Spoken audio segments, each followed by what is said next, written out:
AFL Fantasy. What a concept. Hey everyone, and welcome to another video. I'm me, one of the members of DT Elite, a coveted group of AFL Fantasy participants and enjoyers, and sometimes haters.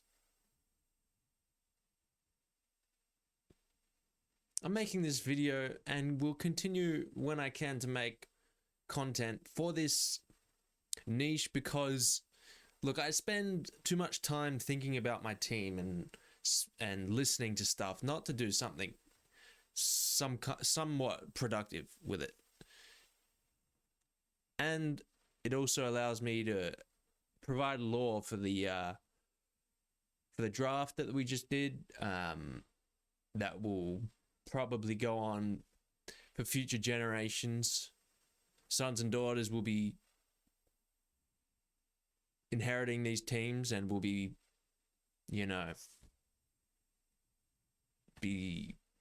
will be captaining Devon, Portance, and Laird in 45 years. That's the kind of distance we're looking at here. Anyways, as you can see, I'm in a space station. Don't worry, I can breathe the oxygen. It looks like that there's just a void, the vacuum of space behind me, but there's a glass window there, so I'm all good. I have had to take myself on this space retreat because everyone's been trying to steal my team, seeing what I've got going. And look, I'm not here for that, all right? I'm not here for that. So I came to space just to finish off my team and then reveal it when I'm ready, which is now. So we'll be doing that now. Welcome to what's my team name? Chicago Ball Music's team reveal. I'm not sure if this will be the end situation that I have when there's the when there's the first bounce, but let's just get into it, man. I'll make another video if things change. I'm not the kind of guy to fill out one by one as we go every position. It'll just, the whole team will appear, and we'll go through every pick, and then we'll catch you later. Okay, let's do it. The joke's on you guys because I'm not actually in a space station. It's a green screen, so we can do things like this. Bang. Wow. Do you see that? That's what I call technology, folks. Anyways, let's get into it. Sam Doherty, D1. Is there really much I need to explain about this? You either start Doherty or go for value for the rest of your other spots. But Doherty, especially after his preseason games and knowing he's done a full preseason as opposed to last year, he seems like a very, very easy pick and there's a huge chunk of space between him and the next defender, which is probably in my opinion, Jordan Dawson. Bit of Crow's bias about that, but who would be next? I would think Sicily might be next if we look at the defenders. I won't do this for everyone, but I can see Sinclair dropping quite a bit. Maybe he's D2. But yeah, Dawson and Sinclair next. But Doherty's just so far ahead of them. Is like, you got to pick him. Elliot Yeo, no brainer. Do I really need to say much about him? Not really. He's a bit of a lock. I wouldn't overthink him. Yeah, midfield and defense. split time. What's not to like about the guy who's averaged 100 before coming back fit and healthy? Yeah, lock him in. Deep 3, I got Darcy McPherson at the moment. Now, this pick is... Some would laugh at me, and some have laughed at me. But I watched the Gold Coast Giants game on the weekend for the preseason, and he's not playing in the forward line where he has been dog meat for the past 3 or 4 years since he averaged 88 as basically a midfielder forward, something along those lines, where he was getting a lot of CBAs and such. And that's the point to this pick. He's averaged 88 before. It's just whether he can stay in the team. Right now, he's at half back, just chopping it up, just taking marks, and he looked pretty good. So, like, I watched the game and thought, if he's there round 1, he could be in the 90s every now and then. And watching Doherty rack it up against Sydney in the preseason, obviously you can't take a heap into the preseason, but like take a heap of information out of the preseason because things are happening everywhere. But I don't see why McPherson can't, be at that 88 kind of area. It's either him or Will Day at that situation. There are a few areas where things might change in the defense. Like, I am still thinking about Andrew McGrath. Andy. He's probably the main one that I'm not there with yet. But, yeah. Darcy McPherson. Watch this specker.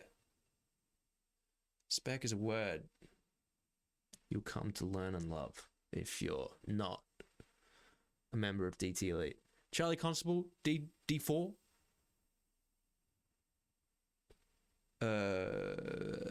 Sort of, if you're paying attention, he is obviously pretty much a lock if he's there round 1.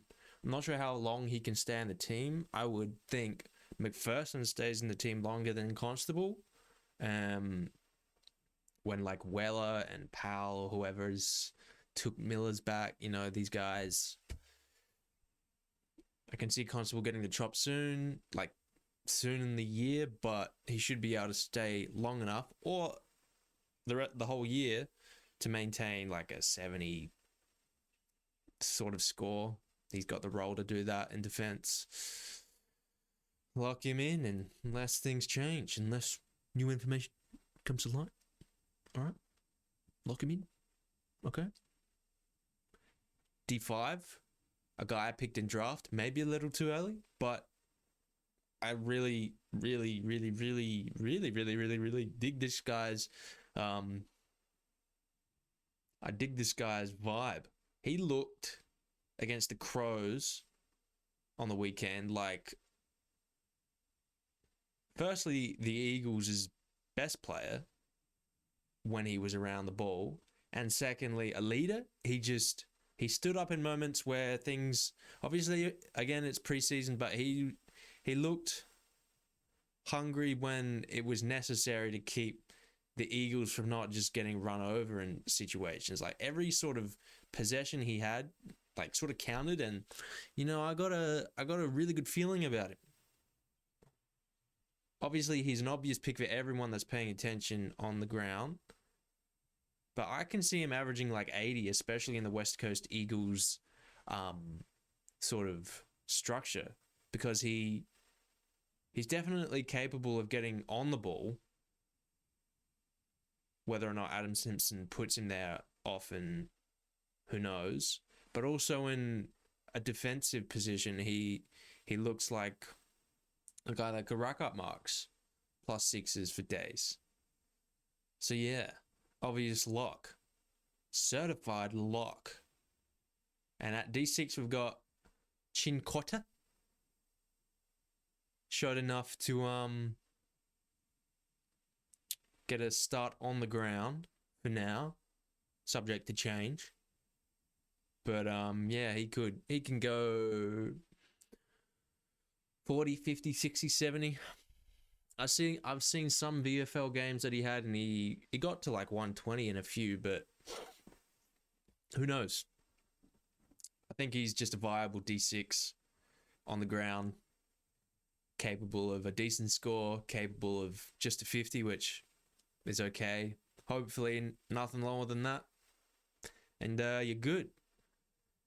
D7, Darcy Wilmot, the Darce. We love our Darcy Wilmots around here. Don't know what I'm talking about, but just a guy playing on the wing for the Brisbane Lions. If he holds his spot, he can go 50, 60. Do I need to say much about him? He's in a lot of teams. Yeah, keep him in there until he's not in the team, I think. And covered by my head, we've got Campbell Chesser. If he's there round 1, keep him there. If he's not there, I may still keep him because he wouldn't be too far away from the team. But I also could see him getting the sub round 1. We shall see. Watch this specker.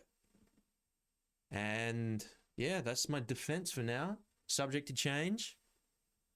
Subject to change. Midfield. You know what? I'm going to go big. Bigger screen. Does that... maybe I shouldn't have.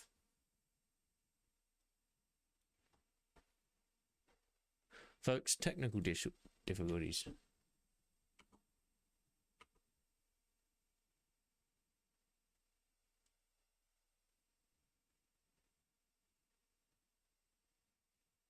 Okay. That's a bit better. So M1, Rory Laird. I was thinking either him or Brayshaw. I did have both of them at stages, but I couldn't see any strategy having both because they're so bloody expensive. I couldn't really get my structure right.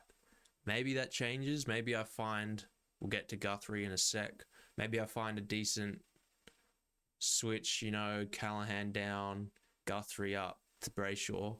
But I still think, even though Windhager is maybe not there for round 1 and willing to tag, if that's the case, Jack Beidel will be there. And Ross Lyon will be looking to tag Brayshaw. That's my main reason for not having him in round 1. Otherwise, it'd be a lock, I would think, because the Fremantle fixture that's coming up is pretty good in fantasy wise. Anyways, back to Rory Laird, the GOAT. Just a captain option every week, so I'm just gonna have him there and hope he goes 140 first week.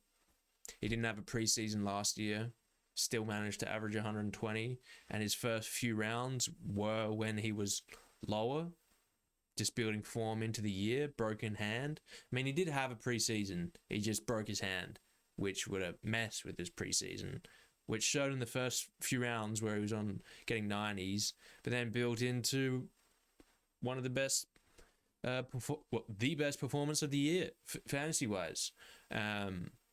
Man can't really get tagged. He'll just tackle, if that's the case. Obviously, he's excruciatingly expensive, but I think he's worth it if you're just captaining him every week. Yeah. Go big or go home if you have a captain situation like Rory Laird. A lot of people will say if you want to actually win everything, you don't go with those giant players.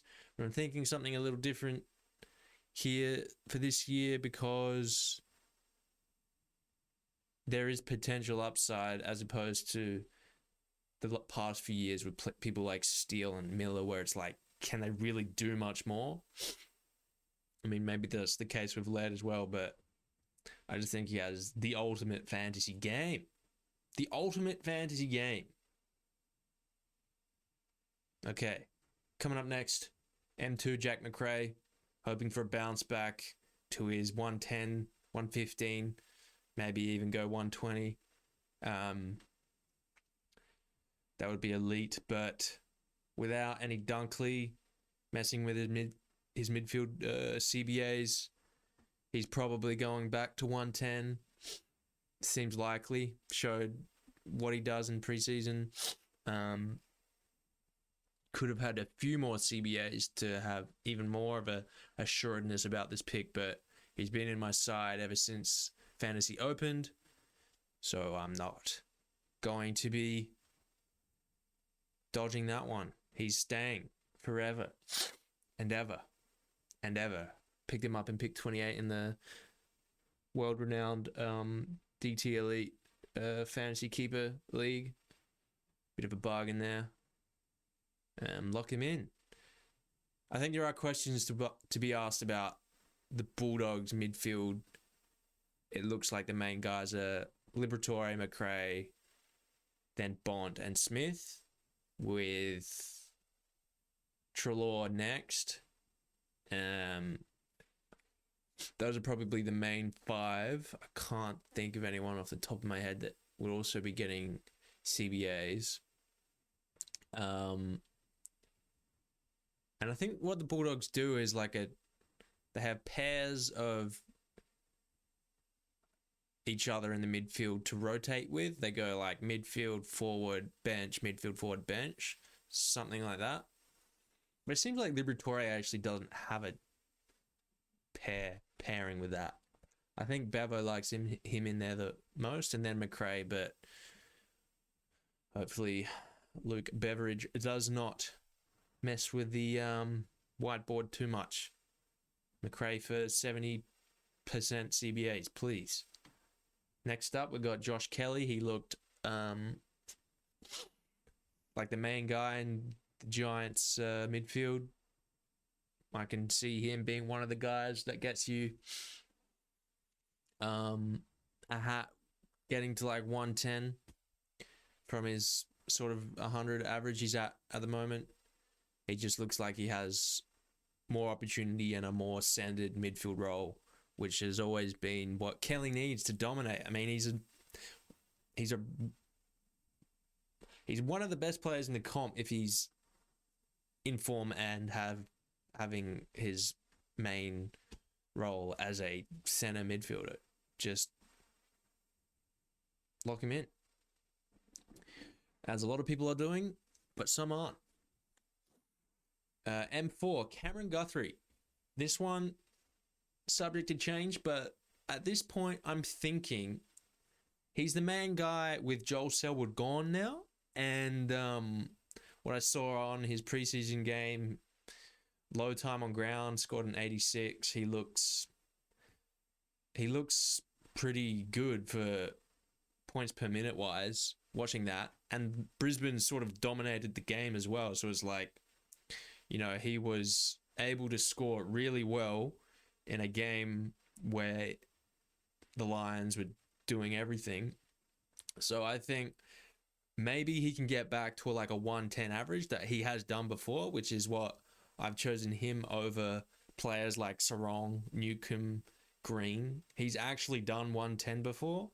And if he comes up with against Collingwood round one, and Collingwood love to just drop him a gabillion points against midfielders that like to chip mark. And Geelong like to do that when they're going. He has everything he needs to get to that 110 again, I would think. The main guy, I don't see who's going to take midfield minutes away from him. We'll go into the midfield and then Geelong settings. See if I can just scooch this over. Go black screen for a bit. But look at this. Blitzarves, maybe Tags is in there. Isaac Smith, maybe in there. but the wing. You'll have Atkins in there, Parfitt, but all of these guys, Dangerfield as well, another year older. Holmes will be in there, Bruin. But all of these guys are like, they're role players that I don't see just being midfielders like Guthrie. Like, all of them have the ability to go forward or apply more of a craft until they're better midfielders in the forward line and defense line. I think the second highest CBA guy in there will either be Dangerfield or Atkins, but Dangerfield could be doing lots of forward time. Again, he's a year older, getting up there, and can play in the forward line. It's probably Atkins doing shutdown roles and stuff, even though Guthrie has been known to do that and go 110. Yeah, I just think Guthrie's the main guy in Geelong now, with Selwood out of the picture, and he has everything going for him to be a 110 guy again. M5, Finn Callahan. It's up to him or Warple at this stage in this position. I don't know if he will stay, but he couldn't have done anything better on the weekend to cement his spot.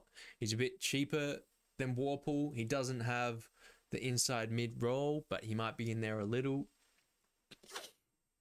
I think the Giants will also be pretty good again this year, so may as well just pick him if the Giants are rocking, doing that sort of globetrotter style they were known for. Because their squad is like, they have underperformed with Leon Cameron at the wheel far too much the past couple of years since the grand final. They're stacked with talent. They just need an improved game plan or belief in themselves as well, and all be playing their roles that they're best at. So Callahan's probably on a wing, running around, a bit like Whitfield in his first couple of years, and Whitfield was able to go 70, 80, score hundreds at times. So yeah, I don't know if I'll keep him in. There are doubts about, coming up against the mighty Adelaide Crows round one. I'm feeling maybe he gets lost on a wing and scores like a 50, and then you're just crying for 3-4 months, knowing you should have had Warple coming up against Essendon, who looked dire, goes 100 for the first 3-4 rounds. I'm also looking at Jack Beitel in that space, that M5 position, depending on Windhager, if he's in or out of round one, because he had good points per minute. M6, Will Ashcroft. Do I really need to say anything about this guy? I don't think so. I think he's just a lock and load and set and forget kind of guy. Just leave him there Nothing to say about Ashcroft. Cam McKenzie, another one similar to Ashcroft, but not at that awesome tier, considering he's in a weaker team that might not get as many points, but looked the goods. He'll be in the center bounces a lot. He just looked really good. Lock him in. Will Phillips. Everyone has him on the ground. I kind of don't want him to have him on the ground because I had him in his draft year ahead of Tom Powell, and that left scars. I never got Powell in, and he had like hundreds in his first couple of games. And Will Phillips was getting 40s, subs, and more 40s. He hasn't shown much of his ceiling his whole career, but he has the role now. I wouldn't be surprised if at the start of the season I don't have him on my field, because there's a bit of Paddy Dow about Phillips in my mind. Hopefully he proves me wrong. On the bench, Alwyn Davey, he looked like he'll be in Essendon's best 22. showed he's capable of scoring pretty well if he's got his game going, and Essendon aren't getting shellacked. So coming up against the Hawks, he might get a 70, and then you're building cash just like that. Yeah, he's my reserve there. And Matt Roberts, if he gets a game, he'll be there as well. Not totally convinced he's there round one. He might be the sub, but he looks really good, capable of scoring. He's there for now. Subject to change if more information comes in. Always be looking to change your situation when new information comes in. Thanks, Joe. Okay. In the rucks, Brian Marshall, R1.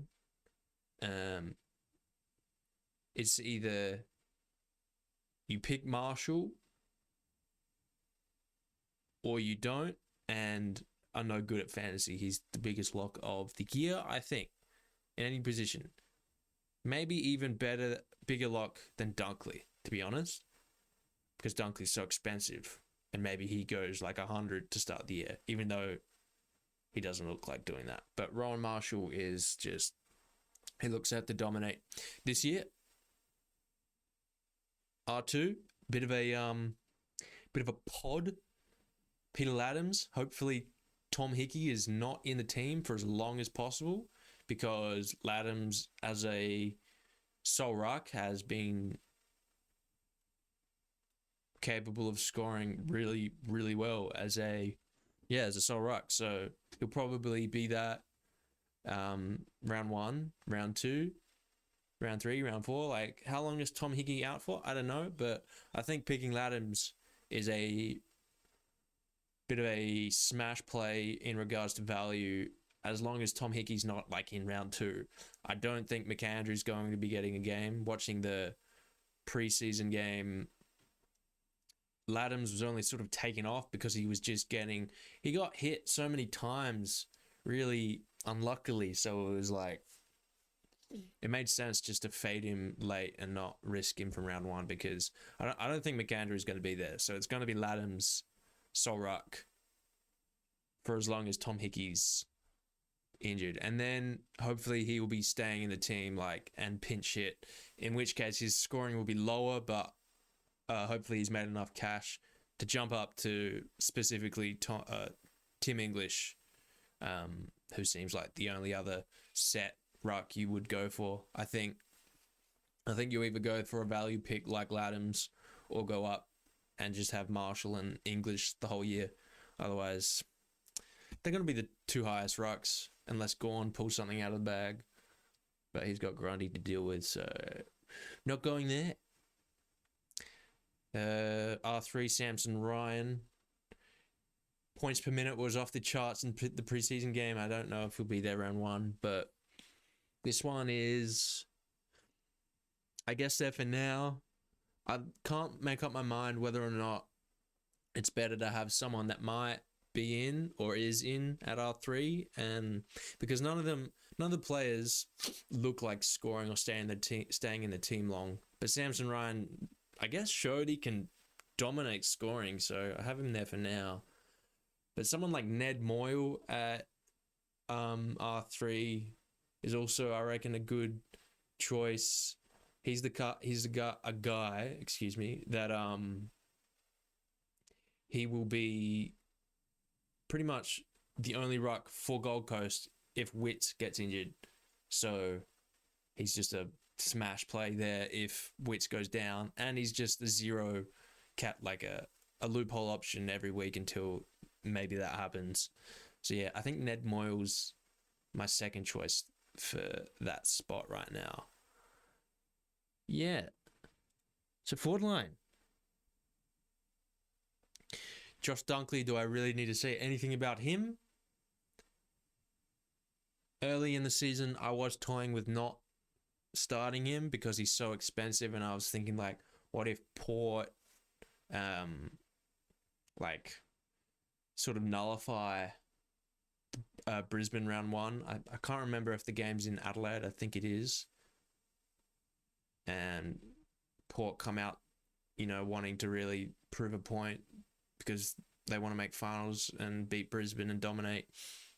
They were hard to score against last year, and Dunkley didn't do well against them last year as well, but he looks like Brisbane's main midfielder now, even above Neil.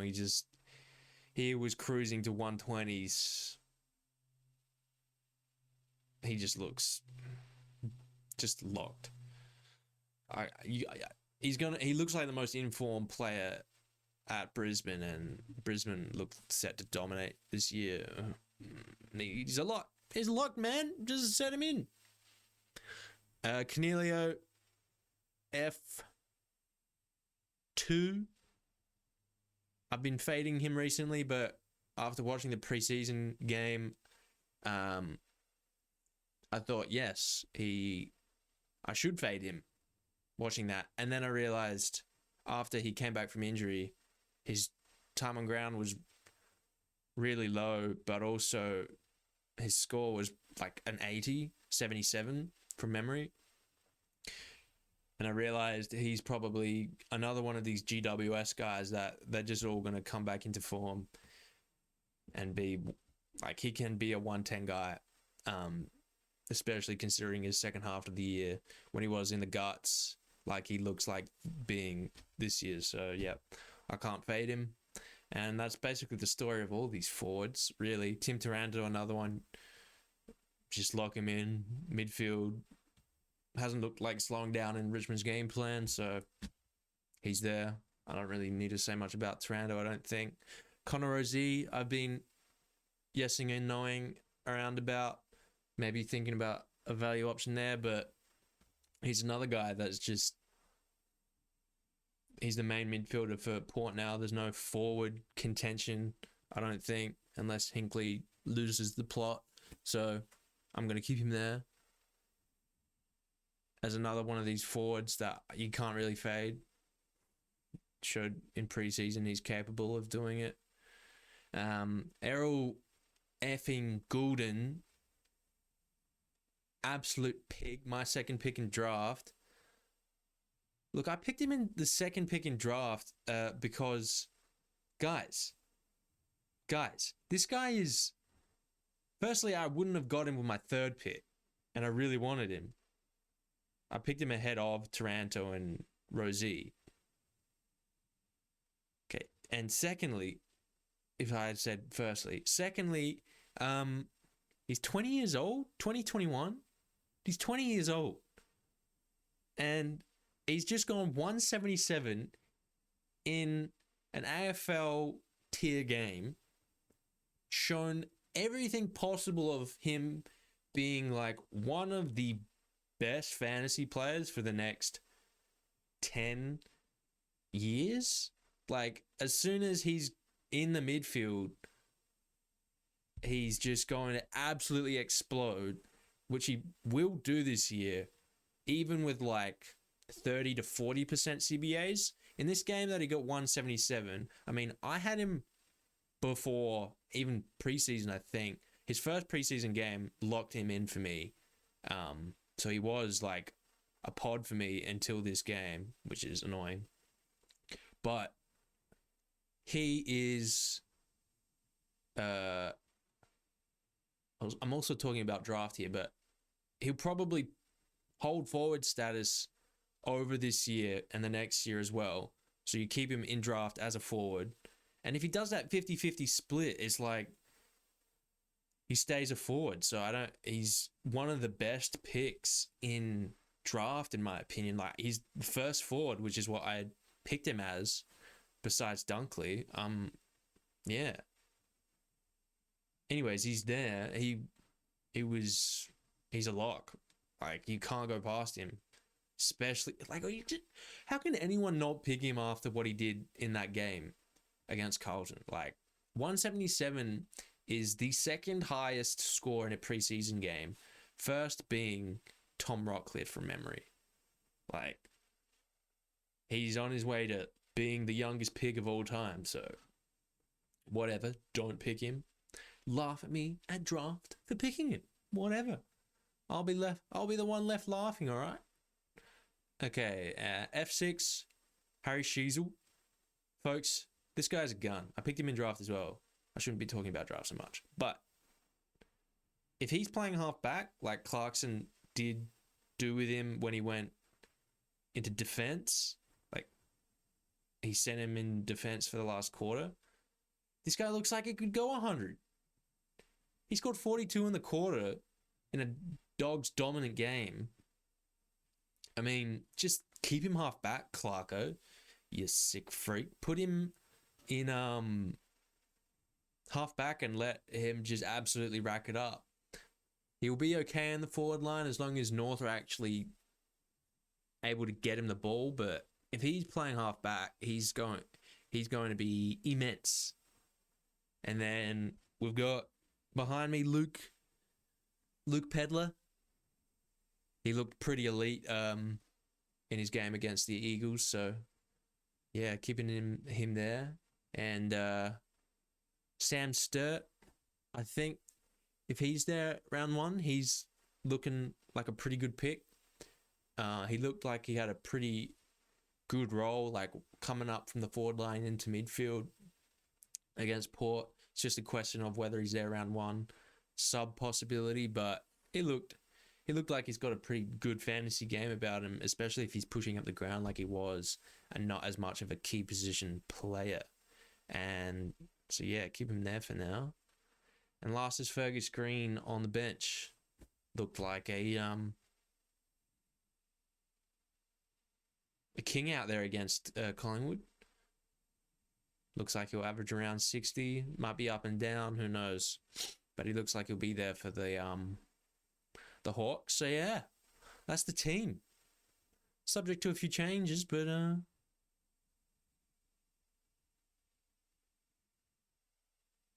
yeah, that's it. That's the team, guys.